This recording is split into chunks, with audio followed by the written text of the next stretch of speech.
ಅಲ್ಲಿಯ ನೆಲದಲ್ಲಿ ಗ್ಯಾರಂಟಿ ಕಹಳೆಗೆ ಈಗ ಕಾಂಗ್ರೆಸ್ ಪ್ಲಾನ್ ಅನ್ನ ಮಾಡಿಕೊಂಡಿದೆ. ಜನವರಿ 21ಕ್ಕೆ ಮಂಗಳೂರಿನಲ್ಲಿ ಬೃಹತ್ ಕಾರ್ಯಕರ್ತರ ಸಭೆಗೆ ಮೆಗಾ ಪ್ಲಾನ್ ಅನ್ನ ಮಾಡಿಕೊಂಡಿದ್ದಾರೆ.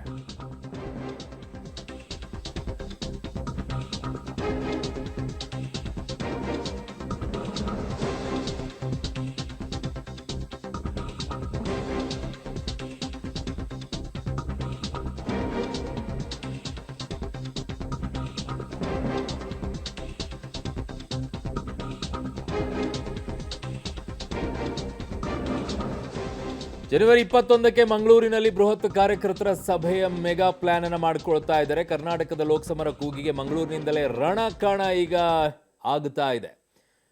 ಈ ಲೋಕಸಭೆಗೆ ಏನೆಲ್ಲ ತಯಾರಿ ಬೇಕೋ ಆ ರೀತಿಯಾಗಿ ಈಗ ತಯಾರಿಯನ್ನು ಕಾಂಗ್ರೆಸ್ ಕೂಡ ಮಾಡಿಕೊಳ್ಳಬೇಕು. ಜನವರಿ 22 ದೇಶದಲ್ಲಿ ರಾಮ ಮಂದಿರ ಉದ್ಘಾಟನೆಯ ಬಿಸಿ ಸಂಭ್ರಮದ ಅಲೆ.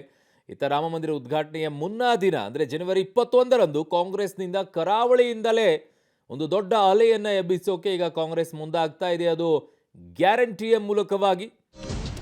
ನಮ್ಮದು ಬದುಕಿನ ಹೋರಾಟ, ಬಿಜೆಪಿಯದ್ದು ಭಾವನೆಯ ಜೊತೆ ಆಟ ಅನ್ನುವಂಥ ಘೋಷಣೆಯನ್ನ ಇಟ್ಕೊಂಡು ಗ್ಯಾರಂಟಿ ಜೋಶ್ನಲ್ಲಿ ಕಾಂಗ್ರೆಸ್ ಇದೆ. ಮಂಗಳೂರಿನ ನೆಲದಲ್ಲೇ ಕಹಳಿಗೆ ವೇದಿಕೆಯನ್ನ ಸೃಷ್ಟಿ ಮಾಡಿದ್ದಾರೆ. ರಾಜ್ಯ ಮಟ್ಟದ ಬೃಹತ್ ಕಾಂಗ್ರೆಸ್ ಕಾರ್ಯಕರ್ತರ ಸಮಾವೇಶಕ್ಕೆ ಕೆಪಿಸಿಸಿ ನಿರ್ಧಾರವನ್ನ ಮಾಡಿಕೊಂಡಿದೆ. ಲೋಕಸಭೆಯ ಚುನಾವಣೆಯ ಸಮರದ ಕಹಳೆಯನ್ನ ಮೊಳಗಿಸಿ ಗ್ಯಾರಂಟಿಯ ವಾರಂಟಿಯನ್ನ ಲಾಂಚ್ ಮಾಡೋಕೆ ಈಗ ಮುಂದಾಗ್ತಾ ಇದ್ದಾರೆ.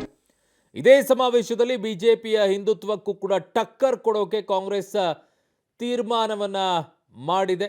ಗ್ಯಾರಂಟಿಯ ಜೊತೆಗೆ ಈಗ ಭಾವನಾತ್ಮಕ ವಿಚಾರವನ್ನ ತಂದಿಡ್ತಾ ಇರುವಂಥದ್ದು ಅನ್ನುವಂಥ ಮಾತನ್ನ ಹೇಳ್ತಾ ಇದ್ದಾರೆ. ನನ್ನ ಪೊಲಿಟಿಕಲ್ ಬ್ಯೂರೋ ಹೆಡ್ ಆಗಿರುವಂಥ ರವೀಶ್ ನನ್ನ ಸಂಪರ್ಕಕ್ಕೆ ಸಿಗ್ತಾ ಇದ್ದಾರೆ. ರವೀಶ್, ಭಾವನೆ ವರ್ಸಸ್ ಗ್ಯಾರಂಟಿ ಅಂತ ತರಬೇಕಾ ಅಥವಾ ಹಿಂದುತ್ವ ವರ್ಸಸ್ ಗ್ಯಾರಂಟಿ ಅಂತ ಬರಬೇಕಾ? ಈಗ ಅರುಣ್, ಪ್ರಮುಖವಾಗಿರ್ತಕ್ಕಂಥದ್ದು ವಿಧಾನಸಭಾ ಚುನಾವಣೆ ಸಂದರ್ಭದಲ್ಲೇ ಎಲ್ಲೋ ಒಂದ್ ಕಡೆ ಭಾವನೆ ವರ್ಸಸ್ ಬದುಕು ಅನ್ನೋ ಒಂದು ಸ್ಟ್ರಾಟಜಿ ಮೇಲೆ, ಸಾಫ್ಟ್ ಹಿಂದುತ್ವದ ಒಂದು ತಂತ್ರದ ಮೇಲೆ ಚುನಾವಣೆಯನ್ನು ನಡೆಸಿದ್ದು ಕಾಂಗ್ರೆಸ್. ಹಾಗಾಗಿ ಗ್ಯಾರಂಟಿ ಕಡೆ ಜಾಸ್ತಿ ಫೋಕಸ್ ಅನ್ನ ಮಾಡಿತ್ತು. ಈಗಲೂ ಕೂಡ ಅದನ್ನೇ ಫೋಕಸ್ ಮಾಡೋದಕ್ಕೆ ಪ್ಲಾನ್ ಮಾಡ್ಕೊಂಡಿರ್ತಕ್ಕಂಥದ್ದು. ಅದರಲ್ಲೂ ಕೂಡ ಹಿಂದುತ್ವ ನೆಲೆ ಅಂದ್ರೆ ರಾಮ ಮಂದಿರ, ಬೇರೆ ಬೇರೆ ವಿಚಾರಗಳಿಂದಾಗಿ ಕೂಡ ಬಿಜೆಪಿ ಸಾಕಷ್ಟು ಸ್ಟ್ರಾಟಜಿಗಳನ್ನು ಕೂಡ ಮಾಡ್ತಾ ಇದೆ. ಅದ್ರ ಜೊತೆಗೆ ಆ ಒಂದು ಕಾಂಗ್ರೆಸ್ ಏನು ಅಯೋಧ್ಯೆಗೆ ಹೋಗ್ತಾ ಇಲ್ಲ, ಆ ಒಂದು ಇನ್ವಿಟೇಷನ್ ಕೊಟ್ಟಿದ್ರು ಕೂಡ ಕಾಂಗ್ರೆಸ್ನ ನಾಯಕರು ಗೈರಾಗ್ತಾ ಇದ್ದಾರೆ ಅನ್ನೋದನ್ನು ಕೂಡ ಒಂದ್ ರೀತಿಯಲ್ಲಿ ಬ್ರಹ್ಮಾಸ್ತ್ರವನ್ನಾಗಿ ಬಳಸ್ಕೊಳ್ತಾ ಇದೆ. ಹಾಗಾಗಿ ಇದೆಲ್ಲವನ್ನೂ ಕೂಡ ಒಂದ್ ರೀತಿಯಲ್ಲಿ ಎದುರಿಸಬೇಕಾದ್ರೆ ಹಿಂದುತ್ವ ನೆಲೆಯಿಂದಲೇ ನಮ್ಮ ಇದು ಕಹಳೆ ಮೊಳಗಬೇಕು ಅನ್ನೋದು ಸ್ಟ್ರಾಟಜಿ ಕಾಂಗ್ರೆಸ್ನದಾಗಿದೆ. ಹಾಗಾಗಿ ಬೃಹತ್ ರಾಜ್ಯ ಮಟ್ಟದ ಸಮಾವೇಶವನ್ನು 21ನೇ ತಾರೀಕು ಭಾನುವಾರ ಅಂದ್ರೆ ರಾಮ ಮಂದಿರ ಉದ್ಘಾಟನೆ ಮುನ್ನಾ ದಿನ ನಡೆಸೋದಕ್ಕೆ ಪ್ಲಾನ್ ಮಾಡ್ಕೊಂಡಿದ್ದಾರೆ. ಈ ಮೂಲಕ ಯಾವ ಸಂದೇಶವನ್ನ ರವಾನೆ ಮಾಡ್ತಾರೆ ಆ ಒಂದು ಸಮಾವೇಶದಲ್ಲಿ ಕೂಡ ಕಾದ್ ನೋಡ್ಬೇಕಾಗತ್ತೆ.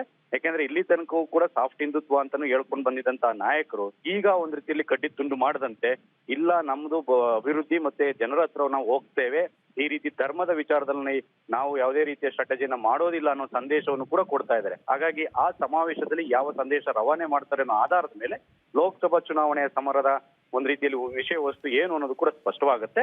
ಒಂದಂತೂ ಸತ್ಯ, ಆ ಒಂದು ಕರಾವಳಿಯಿಂದನೇ ಆ ಒಂದು ಹಿಂದುತ್ವ ಒಂದು ಅಜೆಂಡಾಗೆ ಏನು ಟಕ್ಕರ್ ಕೊಡಬೇಕು, ಅದಕ್ಕೆ ಎಲ್ಲಾ ರೀತಿಯ ಪ್ಲಾನ್ ಅನ್ನು ಕೂಡ ಕಾಂಗ್ರೆಸ್ ಮಾಡ್ಕೊಂಡಿರ್ತಕ್ಕಂಥದ್ದು.